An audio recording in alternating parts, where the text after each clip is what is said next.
Yo, everybody, it's Verbal D. I'm going to jump right into it. My afterthoughts of Genesis chapter 25, verse 1. Then again, Abraham took a wife, and her name was Keturah. So after Sarah died, Abraham married again. And she bare him Zimran, and Jokshan, and Medan, and Midian, and Ishbak, and Shua, and Jokshan, begat Sheba, and Dedan. And the sons of Dedan were Ashurim, and Letushim, and Leumim. And the sons of Midian, Ephah, and Epher, and Hanak, and Ebida, and Eldaah, all these were the children of Keturah. So God blessed Abraham with these new children of his, and continually making his nation even greater. And Abraham gave all that he had unto Isaac, but unto the sons of the concubines which Abraham had, Abraham gave gifts, and sent them away from Isaac his son, while he yet lived eastward unto the east country. And these are the days of the years of Abraham's life which he lived, 160 years. So Abraham lived 175 years. 1 score is 20 years, so 3 times 20, 60, and then plus 15, 175 years. So he's gone beyond the 120 average lifespan that God has made known for everybody, because Abraham was a great disciple of God. He's blessed, and because of this covenant that he shares with God, he can have that extra lifespan. Then Abraham gave up the ghost and died in a good old age, an old man in full years, and was gathered to his people. Now I like this verse because it says that he gave up the ghost, and we know of the Holy Ghost, but there's also we have to keep in mind familiar spirits. So when people leave this plane of existence and we give up the ghost, we do not become a ghost and roam around the world interacting with other spiritual beings who are both of the spiritual realm and of us who have physical vessels, physical flesh with the spirit within.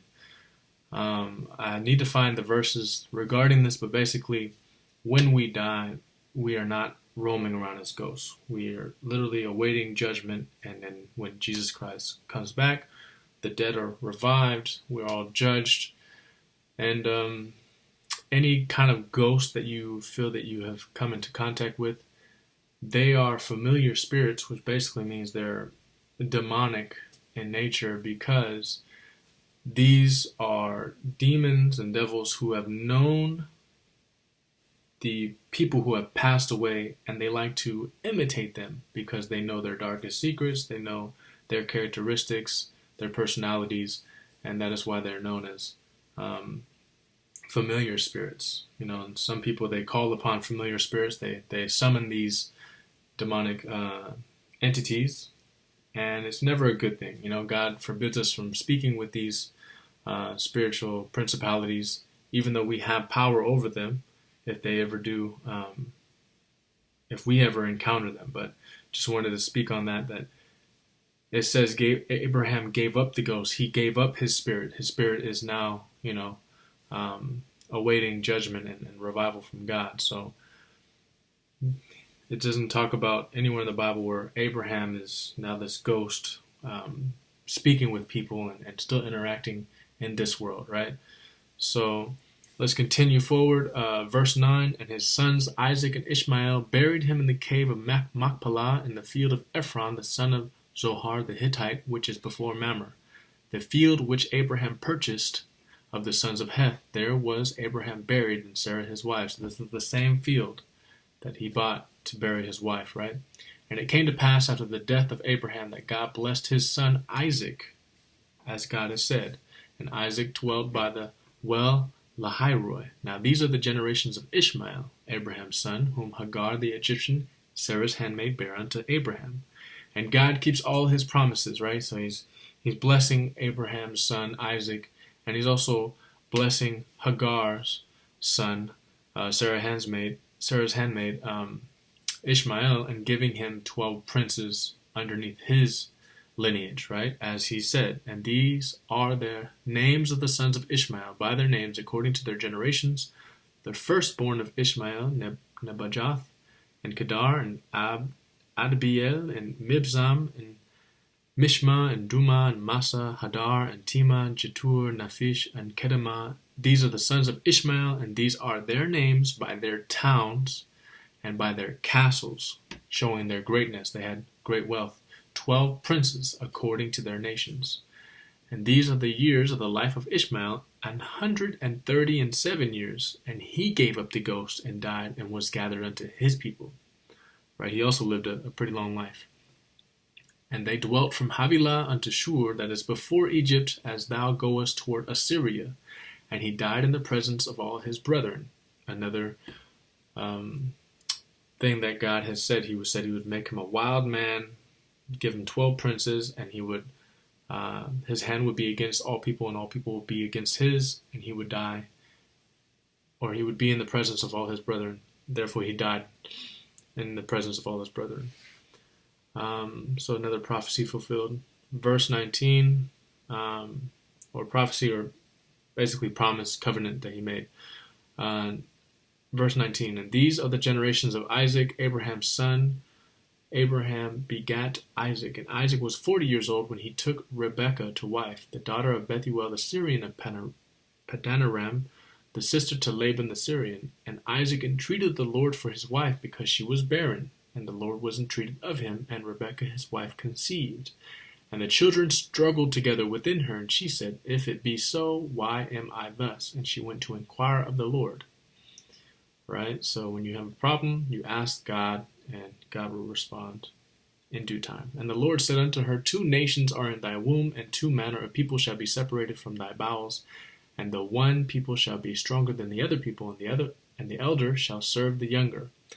And when her days to be delivered were fulfilled, behold, there were twins in her womb. It's the first account of twins ever in the Bible, right? And the first came out red, all over like an hairy garment, and they called his name Esau.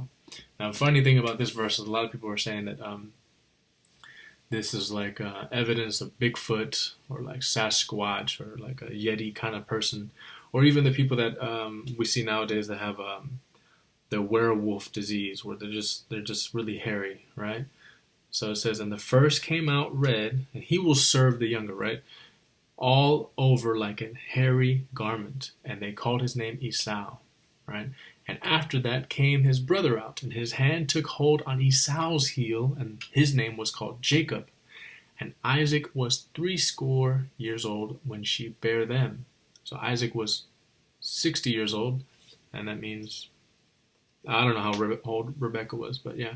And the boys grew, and Esau was a cunning hunter, a man of the field, right? So it also plays into this, I'm not trying to, what's the word, entertain this idea that this is a Sasquatch, Bigfoot kind of person, but it's just also interesting how he's a cunning hunter and a man of the field, right? And Jacob was a plain man dwelling in tents.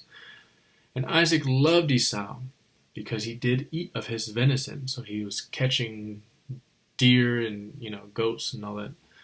But Rebekah loved Jacob, right? And Jacob sawed pottage, and Esau came from the field, and he was faint. And Esau said to Jacob, Feed me, I pray thee, with that same red pottage, for I am faint. Therefore was his name called Edom. And this is the part where it's showing and proving that Esau, though he is the oldest, will start to become a servant to Jacob, right? And Jacob said, Sell me this day thy birthright, because he wants to have the position of having the birthright as the oldest son, even though he's the younger. And Esau said, Behold, I am at the point to die, and what profit shall this birthright do to me? He said, I care less about my birthright. Give me something to eat before I die, right? And Jacob says, Swear to me this day. And he sware unto him, and he sold his birthright unto Jacob. Then Jacob gave Esau bread and pottage of lentils, and he did eat and drink, and rose up and went his way. Thus Esau despised his birthright.